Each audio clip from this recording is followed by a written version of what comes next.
വിശുദ്ധ യോഹന്നാൻ എഴുതിയ സുവിശേഷം അധ്യായം 11. ലാസറിന്റെ മരണം.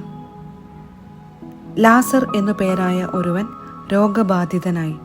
ഇവൻ മറിയത്തിൻ്റെയും അവളുടെ സഹോദരിമാരായ മാർത്തായുടെയും ഗ്രാമമായ ബെഥാനിയായിൽ നിന്നുള്ളവനായിരുന്നു. ഈ മറിയമാണ് സുഗന്ധ തൈലം കൊണ്ട് കർത്താവിനെ പൂശുകയും തൻ്റെ തലമുടി കൊണ്ട് അവൻ്റെ പാദങ്ങൾ തുടയ്ക്കുകയും ചെയ്തത്. ഇവളുടെ സഹോദരൻ ലാസറാണ് രോഗബാധിതനായത്. കർത്താവെ, ഇതാ അങ്ങ് സ്നേഹിക്കുന്നവൻ രോഗിയായിരിക്കുന്നു എന്ന് പറയാൻ ആ സഹോദരിമാർ അവൻ്റെ അടുക്കലേക്ക് ആളയച്ചു. അതു കേട്ടപ്പോൾ യേശു പറഞ്ഞു, ഈ രോഗം മരണത്തിൽ അവസാനിക്കാനുള്ളതല്ല, പ്രത്യുത ദൈവത്തിൻ്റെ മഹത്വത്തിനും അതുവഴി ദൈവപുത്രൻ മഹത്വം പ്രാപിക്കുന്നതിനും വേണ്ടിയുള്ളതാണ്. യേശു മർത്തായെയും അവളുടെ സഹോദരിയെയും ലാസറിനെയും സ്നേഹിച്ചിരുന്നു.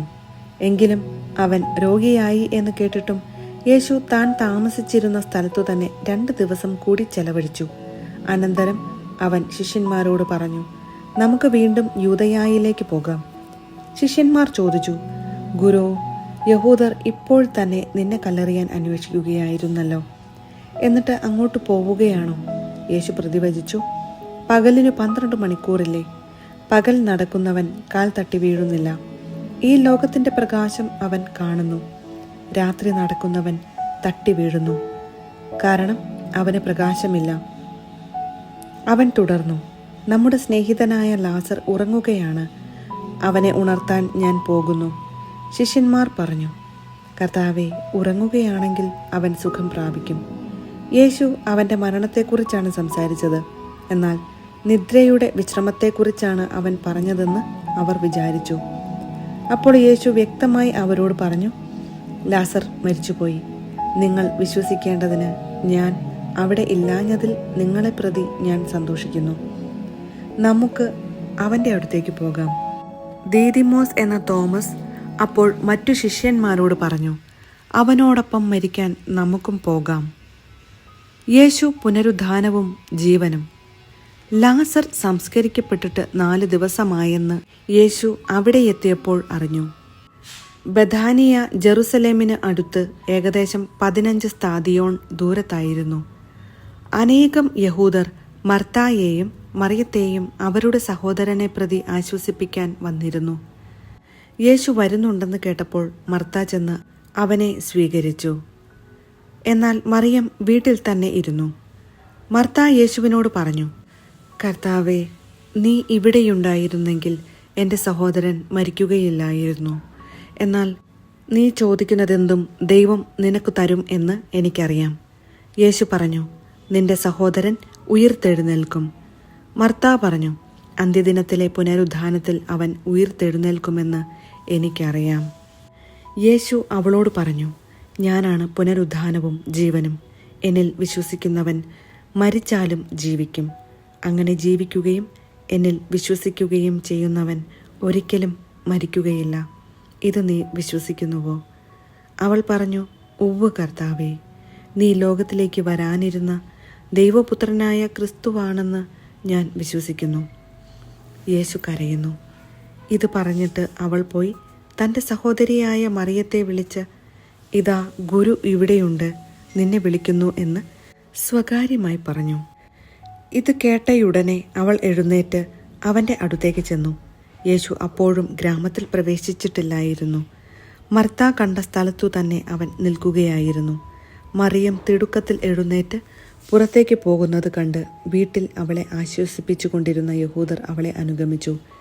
അവൾ ശവകുടീരത്തിങ്കൽ കരയാൻ പോവുകയാണെന്ന് അവർ വിചാരിച്ചു. മറിയം യേശു നിന്നിരുന്നിടത്ത് വന്ന് അവനെ കണ്ടപ്പോൾ കാൽക്കൽ വീണു പറഞ്ഞു, കർത്താവെ, നീ ഇവിടെ ഉണ്ടായിരുന്നെങ്കിൽ എൻ്റെ സഹോദരൻ മരിക്കുമായിരുന്നില്ല.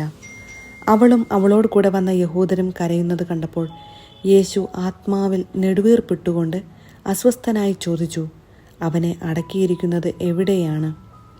അവർ അവനോട് പറഞ്ഞു, കർത്താവെ, വന്ന് കാണുക. യേശു കണ്ണീർ പൊഴിച്ചു.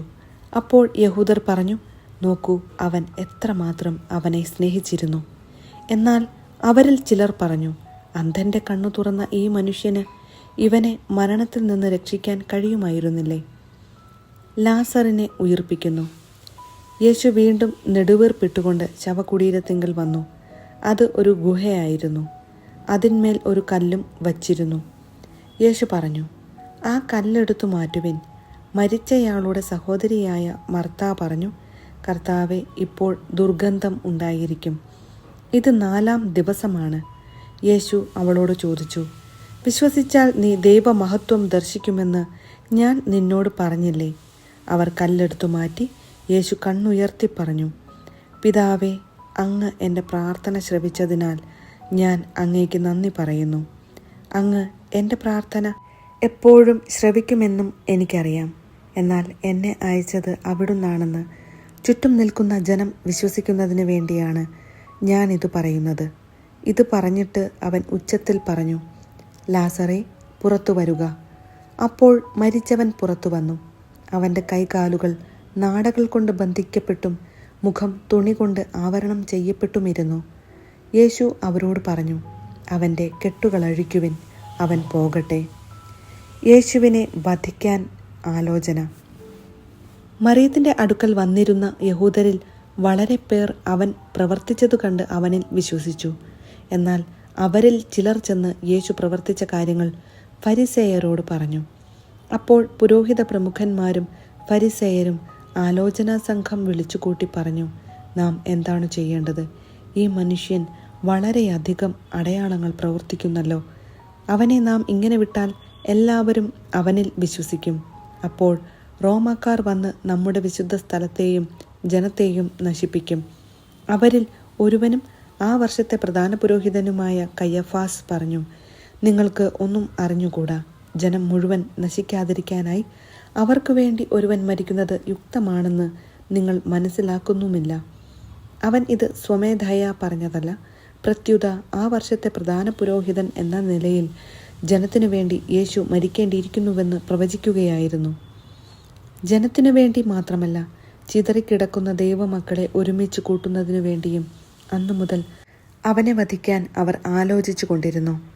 അതുകൊണ്ട് യേശു പിന്നീടൊരിക്കലും യഹൂദരുടെ ഇടയിൽ പരസ്യമായി സഞ്ചരിച്ചില്ല. അവൻ പോയി മരുഭൂമിക്കടുത്തുള്ള എഫ്രായിം പട്ടണത്തിൽ ശിഷ്യരോടൊത്ത് വസിച്ചു. യഹൂദരുടെ പെസഹ തിരുനാൾ അടുത്തിരുന്നു.